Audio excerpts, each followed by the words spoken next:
ಮೊನ್ನೆ ನಡೆದ ರಾಜ್ಯ ವಿಧಾನ ಪರಿಷತ್ತಿನ ಚುನಾವಣೆಯಲ್ಲಿ 222 ಜನ ಶಾಸಕರು ಮತದಾನ ಮಾಡಿದರು. 100ಕ್ಕೆ 100ರಷ್ಟು ಮತದಾನವಾಯಿತು. ಕಾಂಗ್ರೆಸ್ ಪಕ್ಷದಿಂದ 5 ಗೆದ್ದರೆ ಪ್ರಧಾನ ಪ್ರತಿಪಕ್ಷವಾದ ಬಿಜೆಪಿಯಿಂದ 2 ಅಧಿಕೃತ ಅಭ್ಯರ್ಥಿಗಳು ಆಯ್ಕೆಯಾದರು. ಜೆಡಿಎಸ್ನಿಂದ ಸ್ಪರ್ಧೆಗಿಳಿದಿದ್ದ ಗೋವಿಂದ ರಾಜು ಅನ್ನೋ ಅಭ್ಯರ್ಥಿ ಪರಾಜಿತಗೊಂಡರು. ಫಲಿತಾಂಶ ನಿರೀಕ್ಷಿತವಾಗಿದ್ರು ಕೂಡ ಆ ಫಲಿತಾಂಶದ ಸ್ವರೂಪ, ವಿವಿಧ ಅಭ್ಯರ್ಥಿಗಳು ಗಳಿಸಿದ ಮತದಾನದ ಲೆಕ್ಕಾಚಾರ ನೋಡಿದಾಗ ಭಾರತೀಯ ಜನತಾ ಪಕ್ಷಕ್ಕೆ ಮತ್ತು ಜೆಡಿಎಸ್ಗೆ ಅಂದ್ರೆ ಎನ್.ಡಿ.ಎ ಮೈತ್ರಿಕೂಟಕ್ಕೆ ಆಘಾತವೇ ಕಾದಿತ್ತು. 2 ಪಕ್ಷಗಳು ಸೇರಿದಂತೆ ಒಟ್ಟು 11 ಜನ MLAಗಳು ಕ್ರಾಸ್ ವೋಟಿಂಗ್ ಮಾಡಿದ್ದಾರೆ, ಅಡ್ಡ ಮತದಾನ ಮಾಡಿದ್ದಾರೆ ಅಂತ ಅವೆರಡೂ ಪಕ್ಷಗಳ ನಾಯಕರು ತುಂಬಾ ಬಹಿರಂಗವಾಗಿ ತಮ್ಮ ಆಕ್ರೋಶವನ್ನ ವ್ಯಕ್ತಪಡಿಸಿದ್ರು. ನಾವು ನಂಬಿ ಕೆಟ್ಟ ಹೋದ್ವಿ ಅಂತ ಜೆಡಿಎಸ್ ನಾಯಕ ಕೇಂದ್ರ ಮಂತ್ರಿ ಎಚ್.ಡಿ. ಕುಮಾರಸ್ವಾಮಿ ಅವರು ಹೇಳಿದ್ರೆ, ಬಿಜೆಪಿ ರಾಜ್ಯಾಧ್ಯಕ್ಷ ವಿಜೇಂದ್ರ ಅವರು ಇವರೆಲ್ಲ ಮೀರ್ ಸಾಧಕರು, ಇವ್ರ ಬಗ್ಗೆ ನಾವು ಖಚಿತ ಮಾಹಿತಿಯನ್ನ ಹೈಕಮಾಂಡ್ಗೆ ತಲುಪಿಸ್ಬಿಟ್ಟು ಅವ್ರಿಗೆ ಶಿಕ್ಷೆ ಆಗೋ ಹಾಗೆ ನೋಡ್ತೇವೆ ಅಂತ ತಮ್ಮ ಆಕ್ರೋಶವನ್ನ ವ್ಯಕ್ತಪಡಿಸಿದ್ರು. ಆದ್ರೆ ಇದಕ್ಕೆ ವ್ಯತಿರಿಕ್ತವಾಗಿ ಕರ್ನಾಟಕದ ಮುಖ್ಯಮಂತ್ರಿಯಾಗಿ ಸಿಂಹಾಸನಾರೂಢರಾದ ಹೊಸ ಮುಖ್ಯಮಂತ್ರಿ ಡಿ.ಕೆ. ಶಿವಕುಮಾರ್ ಮಾತ್ರ ಪ್ರತಿಪಕ್ಷದ ಶಾಸಕರುಗಳು ತಮ್ಮ ಆತ್ಮಸಾಕ್ಷಿಗೆ ಅನುಗುಣವಾಗಿ ಮತ ಚಲಾಯಿಸಿ ನಮ್ಮನ್ನ ಗೆಲ್ಸಿದ್ದಾರೆ, ನಮ್ಮ 5ನೇ ಅಭ್ಯರ್ಥಿಯನ್ನ ಗೆಲ್ಸಿದ್ದಾರೆ, ಅವ್ರಿಗೆ ಕೃತಜ್ಞತೆಗಳು ಅಂತ ಹೇಳಿದ್ರು. ನೋಡಿ, ಆಘಾತ ಅನುಭವಿಸಿದ ಪ್ರತಿಪಕ್ಷಗಳ ದೃಷ್ಟಿಯಲ್ಲಿ ಇದು ಅಡ್ಡ ಮತದಾನ ಅನ್ಸಿದ್ರೆ, ಆ ಅಡ್ಡ ಮತದಾನದ ಲಾಭ ಪಡೆದು ಗೆದ್ದು ಬೀಗಿದ ಕಾಂಗ್ರೆಸ್ ಪಕ್ಷಕ್ಕೆ ಅದು ಆತ್ಮಸಾಕ್ಷಿಯ ಮತದಾನ. ಅಂದ್ರೆ ತಮ್ಮ ಪಕ್ಷದ ಕಣಕ್ಕಿಳಿಸಿದ ಅಧಿಕೃತ ಅಭ್ಯರ್ಥಿಗೆ ವಿರುದ್ಧವಾಗಿ, ತಮ್ಮ ಪಕ್ಷದ ಆದೇಶಕ್ಕೆ ವಿರುದ್ಧವಾಗಿ ಮತ್ತೊಂದು ಪಕ್ಷದ ಅಭ್ಯರ್ಥಿಗೆ ಮತ ಚಲಾಯಿಸೋದಿದೆಯಲ್ಲ, ಇದನ್ನೇ ಕ್ರಾಸ್ ವೋಟಿಂಗ್, ಅಡ್ಡ ಮತದಾನ ಅಂತ ಕರೀತಾರೆ. ಈ ಅಡ್ಡ ಮತದಾನದ ಪರಂಪರೆ ಅದೇನು 21ನೇ ಶತಮಾನದಲ್ಲಿ ಹೊಸದಾಗಿ ಬೆಳೆದಿರೋ ಪ್ರಕ್ರಿಯೆ ಏನಲ್ಲ. ಇದಕ್ಕೆ ಸ್ವತಂತ್ರ ಭಾರತದ ಪ್ರಜಾಪ್ರಭುತ್ವದ ಚರಿತ್ರೆಯಲ್ಲಿ ಮೊದಲು ನಾಂದಿ ಹಾಡಿದ್ದೇ ಆವತ್ತಿನ ಭಾರತದ ಪ್ರಧಾನಮಂತ್ರಿ, ಕಾಂಗ್ರೆಸ್ ಪಕ್ಷದ ಸರ್ವಕಾಲಿಕ ಅಧಿನಾಯಕಿ ಶ್ರೀಮತಿ ಇಂದಿರಾ ಗಾಂಧಿ ಅವರೇ. 1969 ಮೇ 3ರಂದು ಆವತ್ತಿನ ರಾಷ್ಟ್ರಪತಿಯಾಗಿದ್ದ ಡಾಕ್ಟರ್ ಜಾಕಿರ್ ಹುಸೇನ್ ಸಾಹೇಬರು ಅಧಿಕಾರಸ್ಥರಾಗಿದ್ದಾಗಲೇ ಅಕಾಲಿಕ ಮರಣಕ್ಕೀಡಾದ್ರು. ಹೀಗಾಗಿ ರಾಷ್ಟ್ರಪತಿ ಪದವಿ ತೆರವಾಯಿತು. ತೆರವಾದ ರಾಷ್ಟ್ರಪತಿ ಸ್ಥಾನಕ್ಕೆ ಹೊಸಬರನ್ನ ಆಯ್ಕೆ ಮಾಡಬೇಕಾಗಿತ್ತು. ಆ ಅವಧಿಯಲ್ಲಿ ಡಾಕ್ಟರ್ ಜಾಕಿರ್ ಹುಸೇನ್ ಅವರ ನಿಧನ ನಂತರ ಉಪರಾಷ್ಟ್ರಪತಿಯಾಗಿದ್ದ ವರಹಗಿರಿ ವೆಂಕಟಗಿರಿ ವಿ ಗಿರಿ ಅವರು ಹಂಗಾಮಿ ರಾಷ್ಟ್ರಪತಿಯಾಗಿ ಅಧಿಕಾರ ವಹಿಸಿಕೊಂಡಿದ್ರು. ಆಗ ಅಧಿಕಾರಾರೂಢ ಕಾಂಗ್ರೆಸ್ ಪಕ್ಷದ ಸಂಸದೀಯ ಮಂಡಳಿಯ ಸಭೆ ನಡೆದಿತ್ತು ಜುಲೈ 11ರಂದು ನಡೆದ ಈ ಸಭೆಯಲ್ಲಿ ಅವತ್ತು ಅಖಿಲ ಭಾರತ ಕಾಂಗ್ರೆಸ್ ಅಧ್ಯಕ್ಷರಾಗಿದ್ದವರು ಕರ್ನಾಟಕ ಮೂಲದವರೇ, ಕರ್ನಾಟಕದ ಮಾಜಿ ಮುಖ್ಯಮಂತ್ರಿ ಸಿದ್ದವನಹಳ್ಳಿ ನಿಜಲಿಂಗಪ್ಪ, ಶ್ರೀ ಎಸ್ ನಿಜಲಿಂಗಪ್ಪನವರೇ ಕಾಂಗ್ರೆಸ್ನ ಅಧ್ಯಕ್ಷರಾಗಿದ್ರು. ತಮಿಳುನಾಡಿನ ಹಿರಿಯ ಕಾಂಗ್ರೆಸ್ ಧುರೀಣ ಕಾಮರಾಜ್ ನಾಡಾರ್, ಮಹಾರಾಷ್ಟ್ರದ ಮೊರಾರ್ಜಿ ದೇಸಾಯಿ, ಎಸ್.ಕೆ. ಪಾಟೀಲ್ ಮುಂತಾದವರೆಲ್ಲ, ಅತುಲ್ಯ ಘೋಷ್ ಮತ್ತು ಆಂಧ್ರ ಪ್ರದೇಶದ ನೀಲಂ ಸಂಜೀವ್ ರೆಡ್ಡಿ ಮುಂತಾದ ನಾಯಕರೆಲ್ಲ ಅವತ್ತು ಕಾಂಗ್ರೆಸ್ನ ಸಂಸದೀಯ ಮಂಡಳಿಯ ಮುಂಚೂಣಿಯ ನಾಯಕರಾಗಿದ್ರು, ವರಿಷ್ಠ ಮಂಡಳಿಯ ನಾಯಕರುಗಳಾಗಿದ್ರು ಪ್ರಧಾನಮಂತ್ರಿ ಶ್ರೀಮತಿ ಇಂದಿರಾ ಗಾಂಧಿ ಮತ್ತು ಈ ಹಿರಿಯ ನಾಯಕರ ತಂಡ. ಸೊ ಆ ಪಕ್ಷದ ಅಧಿಕೃತ ಅಭ್ಯರ್ಥಿಯ ಆಯ್ಕೆಗೆ ಸಂಬಂಧಪಟ್ಟಂತೆ 2 ಹೆಸರುಗಳು ಮುಂಚೂಣಿಗೆ ಬಂದ್ವು. ಈ ಹಿರಿಯರೆಲ್ಲ ಸೇರ್ಕೊಂಡ್ಬಿಟ್ಟು ಆಂಧ್ರ ಪ್ರದೇಶ್ ಮೂಲದ ರೈತಾಪಿ ಕುಟುಂಬದ ಹಿನ್ನೆಲೆಯ ನೀಲಂ ಸಂಜೀವ್ ರೆಡ್ಡಿ ಅವರನ್ನ ಅಧಿಕೃತ ಅಭ್ಯರ್ಥಿ ಮಾಡಬೇಕು ಅಂತ ಹೇಳಿದ್ರು. ಇದನ್ನ ವಿರೋಧಿಸಿ ಶ್ರೀಮತಿ ಇಂದಿರಾ ಗಾಂಧಿ ಅವರು, ಇಲ್ಲ, ಭಾರತದ ಪ್ರಪ್ರಥಮ ಮಂತ್ರಿಮಂಡಲದಲ್ಲೇ ಸಚಿವರಾಗಿದ್ದ ದಲಿತ ನಾಯಕ ಬಾಬು ಜಗಜೀವನ್ ರಾಮ್ ಅಭ್ಯರ್ಥಿ ಆಗ್ಲಿ ಅಂತ ಬಯಸಿದ್ರು. ಆಗ ಇವೆರಡೂ ಹೆಸರುಗಳ ನಡುವೆ ನಿಶ್ಚಯವಾಗಿ ಆಯ್ಕೆ ಮಾಡ್ಲಿಕ್ಕೆ ಮತದಾನ ನಡೀತು.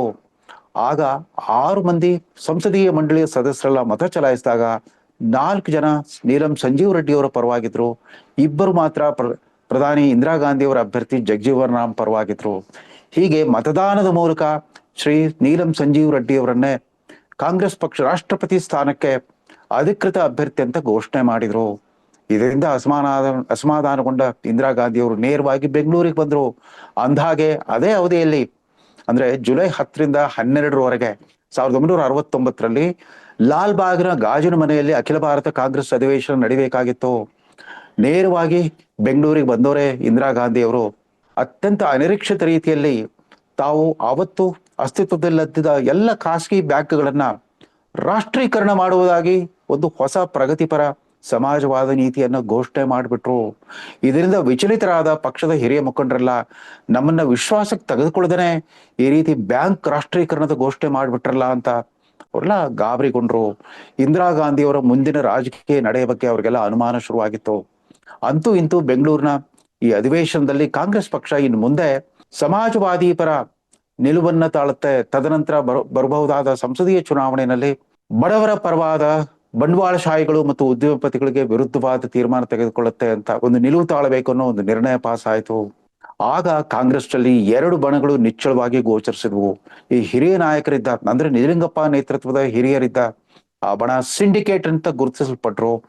ಯಾರು ಆಗ ತಾನೇ ಪ್ರಧಾನಮಂತ್ರಿ ಪದವಿಗೆ ಏರಿದ್ದ ಯುವ ನಾಯಕಿ ಇಂದಿರಾ ಗಾಂಧಿಯವರ ಪರವಾಗಿದ್ದವರೆಲ್ಲ ಇಂಡಿಕೇಟ್ ಅಂತ ಗುರುತಿಸಲ್ಪಟ್ಟಿದ್ರು. ಅದಾದ ನಂತರ ದಿಲ್ಲಿಗೆ ವಾಪಸ್ ಬಂದ್ರು. ರಾಷ್ಟ್ರಪತಿ ಚುನಾವಣೆಯ ಮತದಾನ ಆಗಸ್ಟ್ 16, 1969 ನಡೀಬೇಕಾಗಿತ್ತು. ಸ್ವತಃ ಇಂದಿರಾ ಗಾಂಧಿಯವರೇ ತಮ್ಮ ಪಕ್ಷದ ಅಧಿಕೃತ ಅಭ್ಯರ್ಥಿ ಸಂಜೀವ್ ರೆಡ್ಡಿಯವರ ಪರ ನಾಮಪತ್ರ ಸಲ್ಲಿಕೆಯಲ್ಲೂ ಪಾಲ್ಗೊಂಡ್ರು. ಅವರ ನಾಮಪತ್ರಕ್ಕೆ ಸ್ವತಃ ತಾವೇ ಸಹಿ ಮಾಡಿದ್ರು. ಹೀಗಾಗಿ ಮತದಾನದಲ್ಲಿ ಪಾಲ್ಗೊಳ್ಳಬೇಕಾಗಿದ್ದ ಎಲೆಕ್ಟ್ರಲ್ ಕಾಲೇಜ್, ಆ ಮತದಾನದ ಅಧಿಕಾರವುಳ್ಳ ಸಂಸತ್ತಿನ ಲೋಕಸಭೆಯ ಲೋಕಸಭೆ ಮತ್ತು ರಾಜ್ಯಸಭೆಯ ಸದಸ್ಯರುಗಳು ಮತ್ತು ವಿವಿಧ ರಾಜ್ಯಗಳ MLAಗಳು ಇವರೆಲ್ಲರೂ ಕೂಡ ತಮ್ಮ ಪಕ್ಷದ ಆದೇಶದಂತೆ ಮತದಾನ ಮಾಡ್ಲಿಕ್ಕೆ ತಯಾರಾಗಿದ್ರು.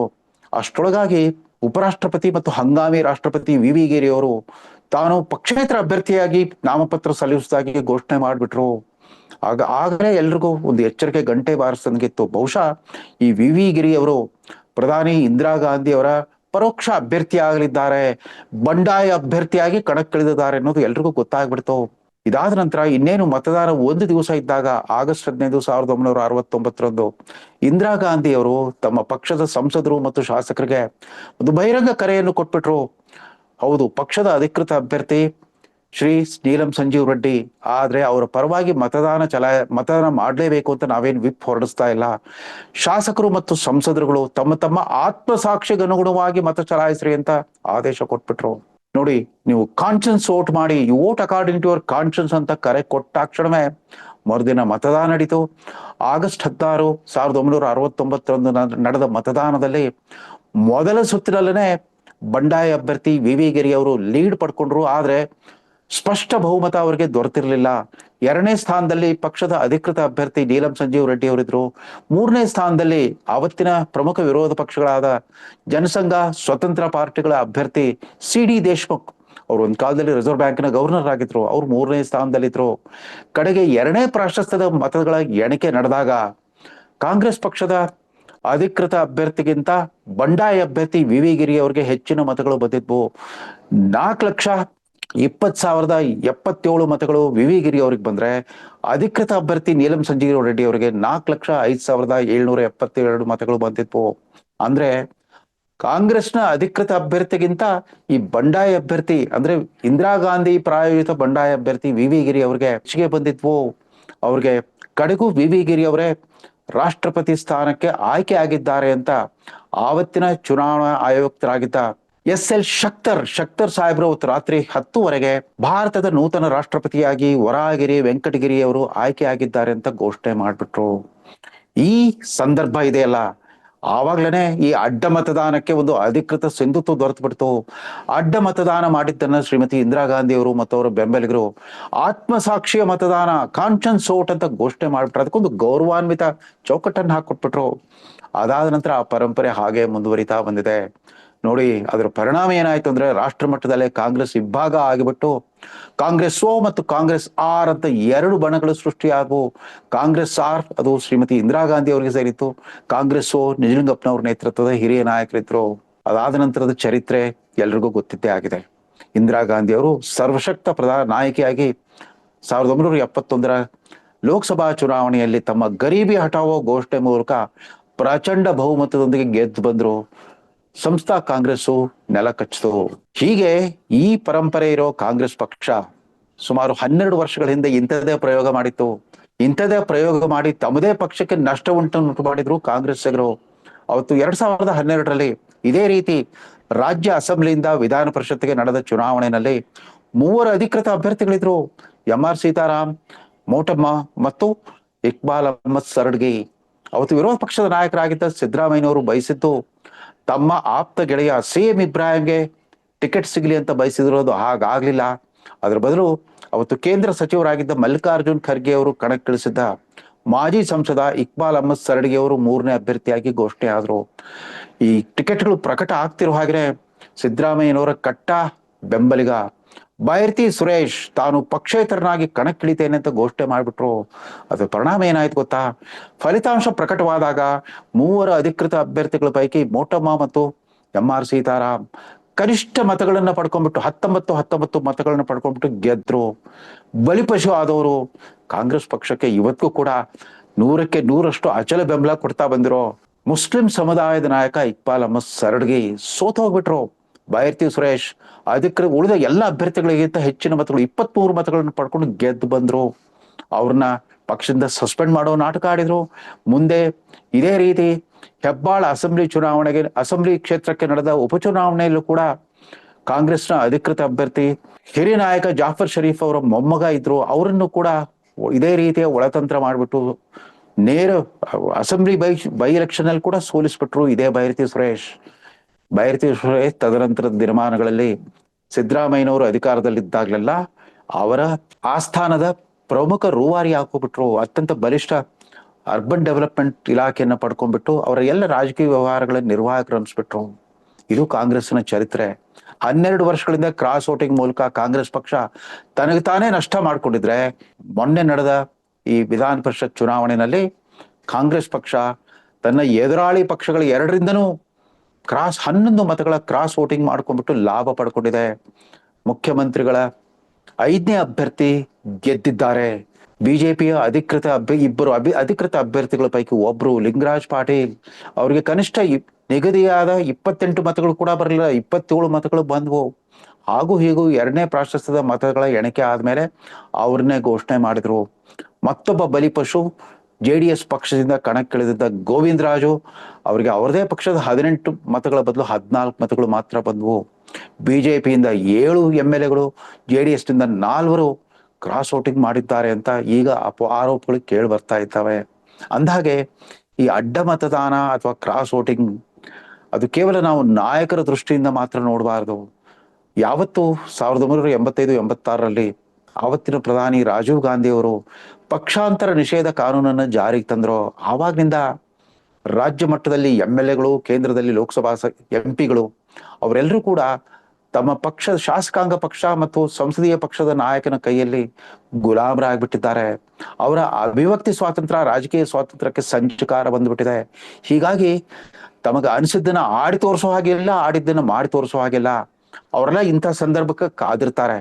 ಅದರಲ್ಲೂ ಈ ವಿಧಾನ ಪರಿಷತ್ ಚುನಾವಣೆ ಬಂದಾಗ ಪರೋಕ್ಷ ಮತದಾನದಿಂದ ಇಲ್ಲಿ ಜನಸಾಮಾನ್ಯರು ಯಾರೂ ಪಾಲ್ಗೊಳ್ಳೋದಿಲ್ಲ, ಜನಪ್ರತಿನಿಧಿಗಳು ಮಾತ್ರ ಮತ ಚಲಾಯಿಸುವ ಹಕ್ಕು ಪಡೆದಿರ್ತಾರೆ. ಈ ರೀತಿ ಅಡ್ಡ ಮತದಾನ ಮಾಡೋದ್ರ ಮೂಲಕ ತಮ್ಮ ಪಕ್ಷದ ಸ್ಥಳೀಯ ನಾಯಕತ್ವ ಅಥವಾ ಕೇಂದ್ರ ನಾಯಕತ್ವ ಕುರಿತಂತೆ ತಮ್ಮ ಅಸಮಾಧಾನವನ್ನ ವ್ಯಕ್ತಪಡಿಸ್ತಾರೆ, ತಮ್ಮ ಪ್ರತಿಭಟನೆಯನ್ನ ದಾಖಲಿಸ್ತಾರೆ. ಇದು ಈ ಅಡ್ಡ ಮತದಾನದ ಇತಿಹಾಸ ಮತ್ತು ಪ್ರಚಲಿತ ವಿದ್ಯಮಾನ. ಅದೇನೇ ಇರಲಿ, ನೂತನ ಮುಖ್ಯಮಂತ್ರಿ ಶಿವಕುಮಾರ್ ತಮ್ಮ ಮೊದಲ ರಾಜಕೀಯ ದಿಗ್ವಿಜಯನ ಸ್ಥಾಪಿಸಿ ಬೀಗ್ತಾ ಇದ್ದಾರೆ. NDA ಪಕ್ಷಗಳು ಅಲ್ಲಿ ಜಾರ್ಖಂಡ್ನಲ್ಲಿ ಅಡ್ಡ ಮತದಾನದ ಮೂಲಕ ಕಾಂಗ್ರೆಸ್ ಅಭ್ಯರ್ಥಿಯನ್ನ ಸೋಲಿಸಿ ಒಬ್ಬ ಪಕ್ಷೇತರನ್ನ ಗೆಲ್ಲಿಸಿ ಬೀಗ್ತಾ ಇದೆ ಭಾರತೀಯ ಜನತಾ ಪಕ್ಷ. ಅಮಿತ್ ಶಾ ಮತ್ತು ನರೇಂದ್ರ ಮೋದಿ ಜೋಡಿ ಪಶ್ಚಿಮ ಬಂಗಾಳ, ಮಹಾರಾಷ್ಟ್ರ ಅಲ್ಲೆಲ್ಲ ಪಕ್ಷಗಳನ್ನ ಒಡೆದು ಬಿಟ್ಟು ಒಂದು ಹೊಸ ರೀತಿಯ ರಾಜಕಾರಣವನ್ನು ರೂಪಿಸ್ತಾ ಇದ್ದಾಗ ಇಲ್ಲಿ ಅವ್ರದೇ ಪಕ್ಷ ಕಾಂಗ್ರೆಸ್ನ ಒಳಸಂಚಿಗೆ ಅಥವಾ ಕಾಂಗ್ರೆಸ್ನ ಚತುರ ತಂತ್ರಗಾರಿಕೆ ಬಲೆಯಾಗಿ ಮುಖ ತಗ್ಗಿಸುವಾಗ ಆಗ್ತಾ ಇದೆ. ಇದು ಎಲ್ಲ ಕಾಲದಲ್ಲೂ ಕೂಡ ಅಧಿಕಾರ ರಾಜಕಾರಣದಲ್ಲಿ ನಡೆಯುವ ವಿಸ್ಮಯಕಾರಿ ಪ್ರಕ್ರಿಯೆ. ನಮಸ್ಕಾರ.